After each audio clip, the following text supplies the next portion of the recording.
Hey guys, in this video we're going to talk about the nutrients that make your muscles grow, okay? We're also going to be talking about other things that will slow down the breakdown of muscle. So let's say you're going into menopause, you're getting older, and your muscles are getting weaker and you're having loss of collagen underneath your arm. This video is for you, or you just want to build up more muscle. The myth is that you need just more protein to build muscle. Okay, so check this out. You eat protein, which is basically animal muscle. You might have eggs, you might have fish. It's the muscle of that animal.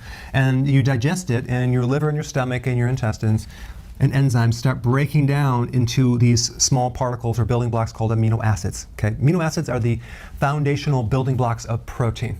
So it takes certain acids, it takes certain enzymes to break it down. All right? And they're in your stomach, it's in the pancreas, it's in the liver, it's in the small intestine. So you have these enzymes.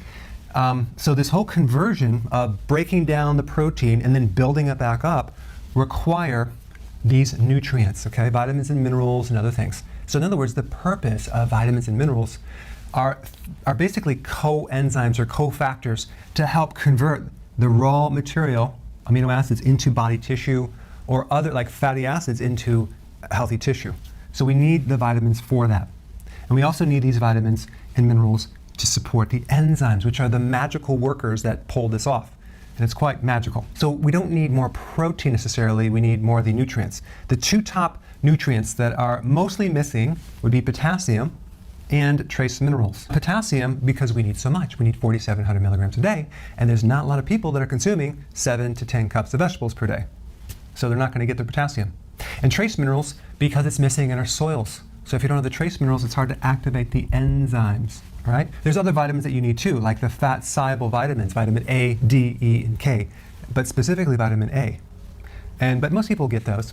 And you need certain B vitamins, which most people can get easily, and vitamin C. These are all necessary in the conversion into actual muscle tissue. Okay? And of course, if you exercise, you're going to break down tissue and you start building back up, and that's a necessary thing. But I want to go through some common issues that people have that might not necessarily relate to nutrition in general. It relates to amount of sugar and refined carbs.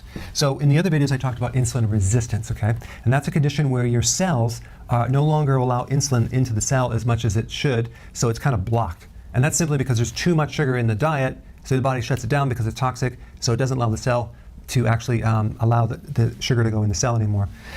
But because insulin is also involved in the absorption of protein and amino acids, you have this dual effect of now you can't get fuel, but you also can't get amino acids in the cell.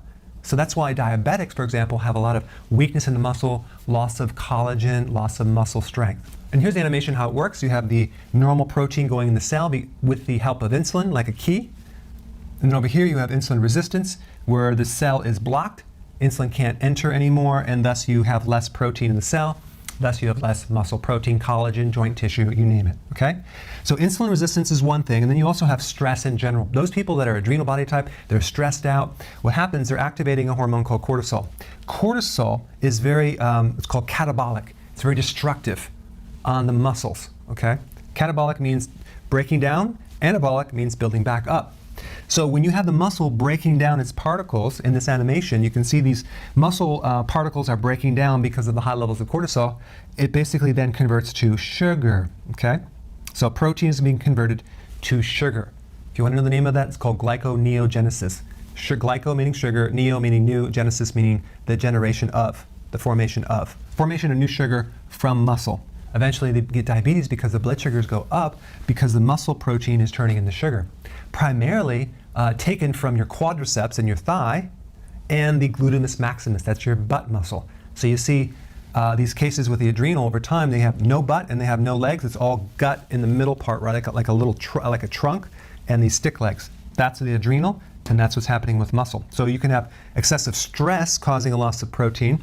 You can have lack of nutrients. You can have high levels of insulin because the insulin's not working, insulin resistance, prediabetes, causing a lack of absorbable protein.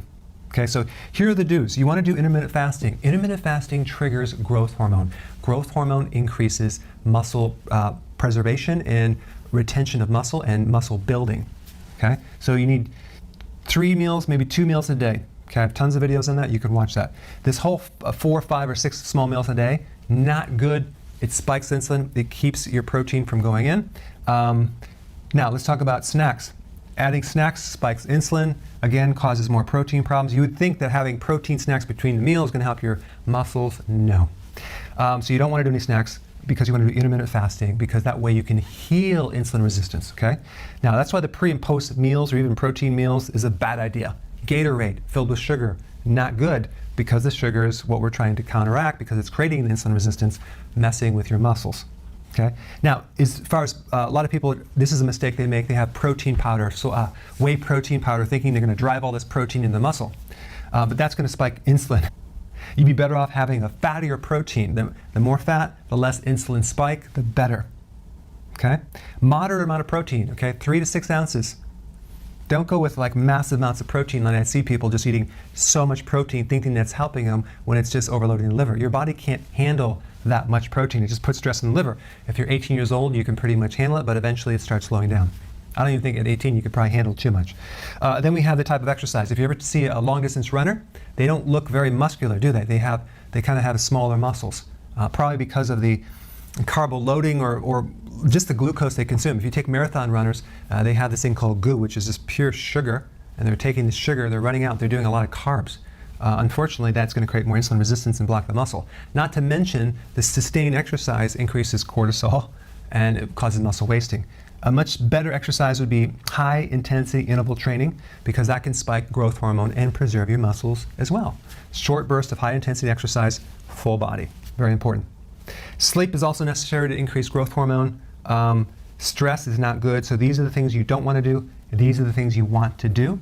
Okay, so hope this summary helped, and go ahead and apply it and give me your comments. Hey, I just wanted to take a moment to thank you personally. There's so many of you that have gotten this book, and the feedback that you're giving me is mind-blowing. Thank you so much. I really appreciate it. And if you wouldn't mind, I have one quick favor. To put your unbiased review on Amazon, I would really appreciate it. Thank you so much.